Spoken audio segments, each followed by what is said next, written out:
हामी छोरी मान्छेहरूको लागि चाहिँ के एकदमै टेन्सनको कुरा भनेको के साथीहरू, बिहान के खाने बेलुका के खाने सब्जी है, कति टेन्सन पिर लाग्ने क्या। यतिकैमा भन्दै मैले तपाईँलाई वेलकम गरेँ साथीहरू मेरो ब्लगमा। अनि मैले चाहिँ आज चाहिँ बिहान बिहानै सब्जीहरू टिप्न लागेँ, आफ्नै अर्ग्यानिक सब्जीहरू बारीमा बोडीसोडीहरू। अनि यतिकैमा मैले चाहिँ फेरि यहाँनिर पानीहरू पनि लगाइदिएँ। खुर्सानीमा जो खुर्सानीहरू थियो मरिसकेको थियो, पानी भयो थियो, निकै भयो थियो नपरेको, मैले पानी पनि लगाइदिएको थिइनँ है। अनि मैले बिहान नै वरिपरि यसो हेरेको त नि सुकिसकेको रहेछ।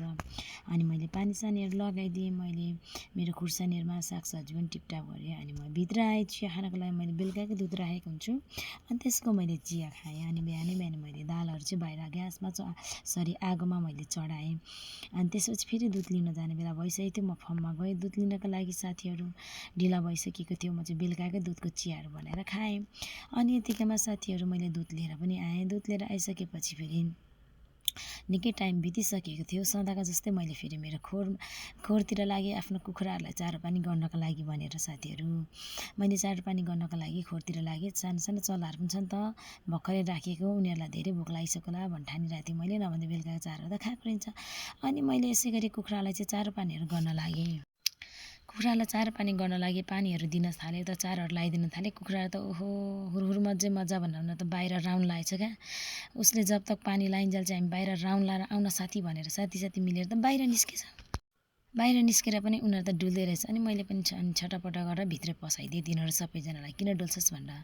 धेरै भयो नि त बाहिर चराउन नपाएको, ठाउँ छैन अहिले त, त्यही भएर पनि हो। अनि पहिला त ठाउँ थियो, त्यही भएर मैले बाहिर चराउँथेँ। अनि यतिकैमा साथीहरू अनि साँझ परिसकेको थियो। दिनभरि त म यतिकै बसेर बित्यो है, नानीहरू स्कुलबाट ल्याएर पुर्याउँदा बित्यो। अनि साँझ परिसकेको थियो। अनि अब आफूलाई त चाहिएको थियो ड्रमको धारा बिग्रेको थियो, जस टुटी बिग्रेको थियो। अनि त्यही भएर मसँग अलरेडी यो ठुलोवाला ड्रम थियो। मैले चाहिँ यसलाई बनाउन लगेँ। धारा बनाउनु भनेर मैले चाहिँ यसलाई लगेँ चोकमा साथीहरू। कुछ पानीले कुछ खान पर्दा भने जस्तै होइन। पहिला त श्रीमानजी हुनुहुन्थ्यो, उहाँले बनाइदिनु भएको थियो। के गर्नु घरमा श्रीमानजी नभएपछि कति हर चिजको दुःख क्या, हर चिजको अब उयो हुने है। अब छोरा मान्छेले गर्ने काम गर्न आउँदैन हामीलाई। अनि त्यसपछि यतिकै मेरो छोराछोरी गट्टी खेल्न थाल्यो। म पनि भिडियो बनाइदिनु भन्न थाल्यो। साँझ परिसकेको थियो। कस्तो याद आएको क्या, पहिला हामीले 100 गट्टी 5 गट्टी खेलेको। अनि त्यसपछि यो पुरानो ड्रमलाई चाहिँ मैले साइड गरेर लगाइदिएँ, बाई गरेँ। अनि मैले नयाँ ड्रमलाई चाहिँ यहाँनिर राखेँ भाँडाकुँडा धुनको लागि। यतिको धारा भयो भने त भाँडाकुँडा धुन सजिलो हुन्छ नि त। तर भने चाहिँ धाराबाट पानी चाहिँ अलिक कम्ती चुहुँदो रहेछ क्या। मलाई चाहिँ घटङ चुहेको मनपर्छ है। अनि नि साथीहरू यो टुटी बनाउनको लागि, यो धारा बनाउनको लागि मेरो पैसा लिए 200। तर 200 भनेको त के एउटा अहिलेको जमानामा है साथीहरू। अनि त्यसपछि बेलुकाको लागि खाना बनाउनको लागि लागेँ म चाहिँ साथीहरू। बेलुका चाहिँ हामी पुरी तरकारी खाने भनेर नानी बाबाहरूले पनि भन्यो। अनि त्यही भएर ठिक छ भनेर मैले चाहिँ पुरी तरकारी बनाउनको लागि मैले यहाँनिर मेसो ताजो माजो मिलाएँ। मैले चाहिँ यसरी भुटभाट गरिदिएँ मसला मिक्सरमा पिसेर है। सबै लसुन ससुन अब के छ त्यहाँनिर म अदुवा चाहिँ लगाइनँ। यो चिजहरू सबै लगाएर मैले चाहिँ मिक्सरमा पिसेँ। अनि मिक्सरमा पिसेर उता भित्र मसला भुन्दै मैले बाहिर आगो बालेर दाना दुनीलाई सिटी लगाएर अनि मैले आँटा पनि गुँधेँ। आँटा गुन्दै यता म भुट्दै थिएँ मैले मसला होइन।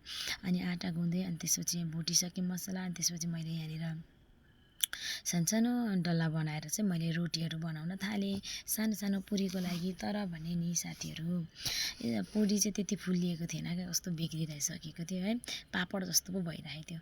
अनि मैले यतिकै सानो डल्ला बनाएर चाहिँ मैले उसलाई बेलेँ। अनि नानीहरूले पनि मागे थियो मलाई पनि दिनु मम्मी, म पनि बनाउँछु भन्दै। यति गिलो रोटी उनीहरूले प्याक हातभरि लायो, मैले दिएको थिएँ है। अनि मैले चाहिँ यसरी पुरी बनाउँदै थिएँ यहाँनिर।